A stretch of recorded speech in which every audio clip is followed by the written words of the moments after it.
Hello everyone, welcome back to our channel mom and baby. मैं स्वाति आज आपका स्वागत करती हूँ एक नई वीडियो में। हम आज बात करने वाले हैं थर्ड ट्राइमेस्टर में जो हमारी बेबी की ग्रोथ होती है उसके बारे में। जो थर्ड ट्राइमेस्टर होता है वो वीक 27 से वीक 40 तक लास्ट करता है और किसी किसी का इससे ज़्यादा भी होता है, किसी का 1-2 वीक कम भी होता है। तो वीक 28 और वीक 29 में जो हमारे बेबी का वेट होता है वो 1 किलोग्राम के करीब हो जाता है। 25 सेंटीमीटर तक का उसकी हाइट मेजर कर सकते हैं। बहुत सारी प्रॉब्लम्स आती है, ब्रेथ शॉर्टनिंग हो जाती है, बैक एक रहता है, कईयों को फॉल्स कॉन्ट्रैक्शंस आ रहे होते हैं, सोया नहीं जाता है कि जिस भी डायरेक्शन में सोते हैं उसी तरफ सारा वेट हमें फील होता है। और बेबी की एक्टिविटीज़ बहुत ज़्यादा बढ़ जाती हैं, बेबी की जो किक्स होती हैं वो बहुत ज़्यादा बढ़ जाती हैं और मतलब आपको स्ट्रॉन्ग किक्स फील होती है। जो कॉन्ट्रैक्शंस होते हैं कई बार आपको ऐसा लगता है कि आप बिल्कुल टाइम आ गया है हमारा हॉस्पिटल जाने का, बट वो सब फॉल्स कॉन्ट्रैक्शंस होते हैं। और वीक 29 की जो मेजर है वो है more activity from the baby, constipation होता है, हार्मोराइड्स होते हैं, फॉल्स कॉन्ट्रैक्शंस होता है, back ache, leg swellings and cramps, light headedness और फ्रीक्वेंट यूरिनेशन जैसे आप देख रहे हैं स्क्रीन पे। ये सारी एक कॉमन सिम्टम है जो एक लेडी सफ़र करती है, उस टाइम पे फील करती है। और जो मेन होता है वो बैक एक होता है और जो स्वेलिंग्स आती हैं ये हर किसी को नहीं होता है। अब वीक 30 में क्या होता है, ड्रीम्स, हमें ट्रबल स्लीपिंग होती है, हार्ट बर्न होता है, लेग स्वेलिंग्स एंड क्रैम्प्स आने लग जाते हैं, शॉर्टनेस ऑफ ब्रेथ होता है। वही कि हमें नींद नहीं आ रही होती है ढंग से। हमारे जब स्लीपिंग पैटर्न हमारा प्रॉब्लमेटिक हो जाता है, जब उसमें हमें चेंजेस करने पड़ते हैं तो बहुत सारी चीज़ें हमारे दिमाग में आती हैं। हम मतलब मेंटल लेवल पे ये टाइम पे हमें मेंटली अपने आप को स्ट्रॉन्ग रखना बहुत ज़्यादा ज़रूरी है।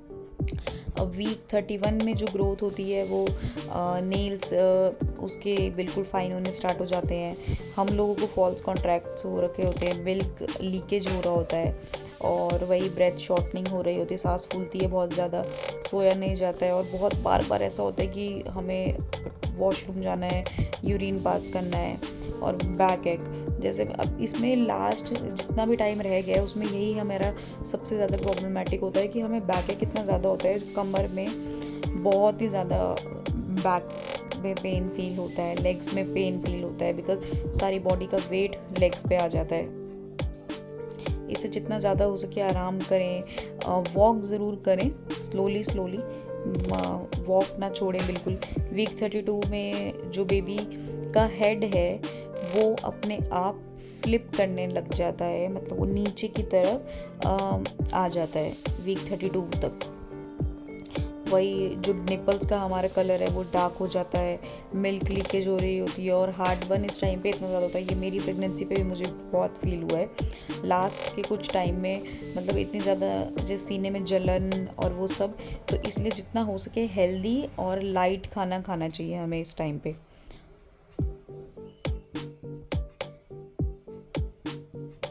ओवर हीटिंग लगता है, हेडेक होता है, milk leakage, heart burn same है, बल्कि बाकी सब कुछ सेम है। वही कि आपको अब लास्ट के कितने मुश्किल से 3-4 हफ्ते रह गए होते हैं और हम बेबी की जो ग्रोथ होनी होती है वो सब हो गई होती है।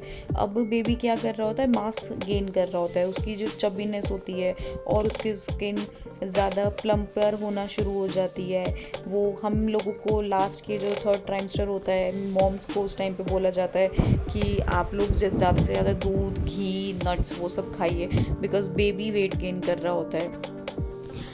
फॉल्स कॉन्ट्रैक्शन, आई कईयों का जो विजन होता है वो ब्लरी होना स्टार्ट हो जाता है, कॉन्स्टिपेशन की प्रॉब्लम रहती है और वही फीट और वो सब हैंकल स्वेलो होने स्टार्ट हो जाते हैं।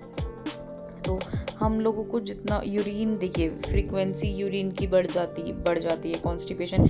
मेरे साथ टचवुड मेरे को ये रहा कि मेरे को कॉन्स्टिपेशन की प्रॉब्लम नहीं रही, बिकॉज मैंने नारियल पानी अपना छोड़ा ही नहीं कभी और मेरी डाइट हमेशा मतलब बहुत सिंपल। मैंने मूंग की दाल बहुत खाई है, वो आपको जो मूंग की येलो वाली दाल होती है वो आपको after giving birth to your child वो भी आपको बहुत हेल्पफुल होगी मिल्क प्रोड्यूस करने में, तो आप वो ले सकते हैं और लाइट होती है। मम्मा उसमें ज़रा सा घी और हींग, थोड़े से घी में हींग और जीरा डाल के वो दाल छौंकती है एक टमाटर के साथ, तो बहुत हल्की होती है, कोई मसाले नहीं डलते हैं उसमें।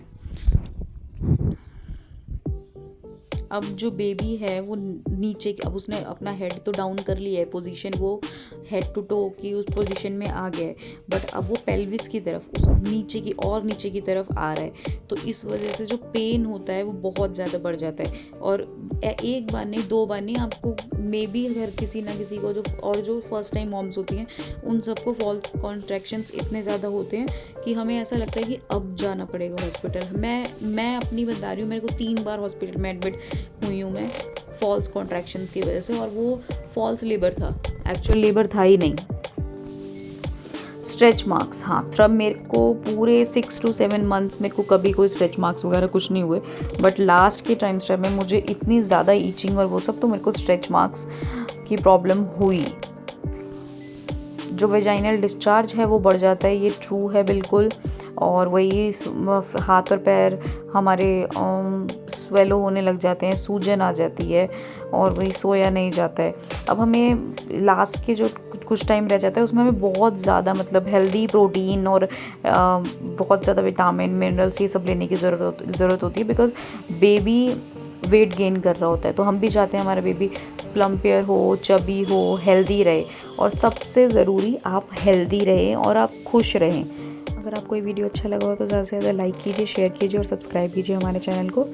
और ऐसे ही रेगुलर अपडेट्स के लिए बेल आइकन को प्रेस करना ना भूलें। Thank you so much guys.